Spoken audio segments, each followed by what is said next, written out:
Olá pessoal, vamos para a primeira questão de hoje. Hoje os conhecimentos se estruturam de modo fragmentado, separado, compartimentado nas disciplinas. Essa situação impede uma visão global, uma visão fundamental e uma visão complexa. Complexidade vem da palavra latina complexus, que significa a compreensão dos elementos no seu conjunto. As disciplinas costumam excluir tudo o que se encontra fora do seu campo de especialização. A literatura, no entanto, é uma área que se situa na inclusão de todas as dimensões humanas. Nada do humano lhe é estranho, estrangeiro.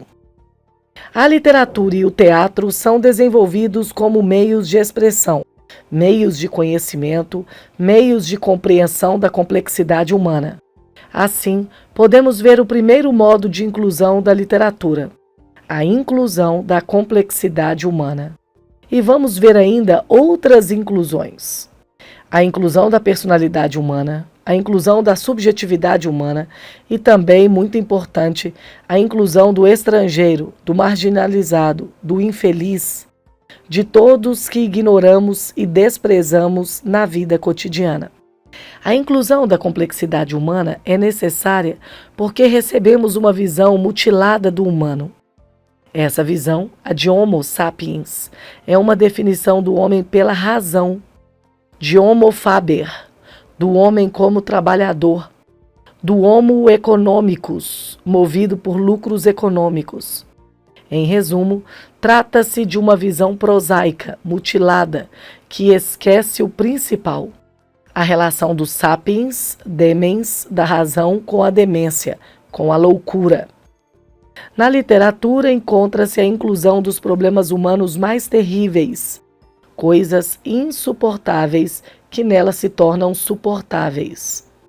Harold Bloom escreve: todas as grandes obras revelam a universalidade humana através de destinos singulares, de situações singulares, de épocas singulares. É essa a razão porque as obras-primas atravessam séculos, sociedades e nações. Agora chegamos à parte mais humana da inclusão. A inclusão do outro para a compreensão humana. A compreensão nos torna mais generosos com relação ao outro. E o criminoso não é unicamente mais visto como criminoso, como Raskolnikov, de Dostoiévski, como o Pedrinho de Coppola. A literatura, o teatro e o cinema são os melhores meios de compreensão e de inclusão do outro. Mas a compreensão se torna provisória. Esquecemo-nos depois da leitura, da peça e do filme. Então, essa compreensão é que deveria ser introduzida e desenvolvida em nossa vida pessoal e social, porque serviria para melhorar as relações humanas, para melhorar a vida social. Muito bem, é um texto do Edgar Morin. E vamos agora para a questão. Assinale a alternativa que expressa adequadamente o sentido global do texto. E aí, quando a gente vai falar, de sentido global do texto, nós vamos falar da temática, daquilo que é discutido, não é mesmo? Então vamos lá, letra A. O texto trata do modo como cada disciplina, em virtude de sua especialização, exclui alguma dimensão importante da vida humana. Gente, presta atenção. O texto utiliza isso para a sua discussão.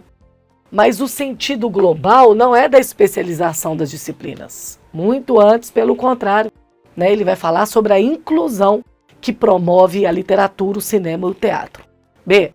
O texto apresenta uma crítica ao modo provisório como se compreendem as manifestações artísticas que tematiza a inclusão do outro na nossa vida pessoal e social. Não. O texto não vai falar desse modo provisório. Ele conclui dizendo que, infelizmente, essa questão se atua provisoriamente, mas não é esse o cerne. C. O texto apresenta a argumentação de que somente fazem parte da literatura universal as obras que trazem a inclusão das dimensões humanas, do Homo sapiens e do Homo economicus. Não.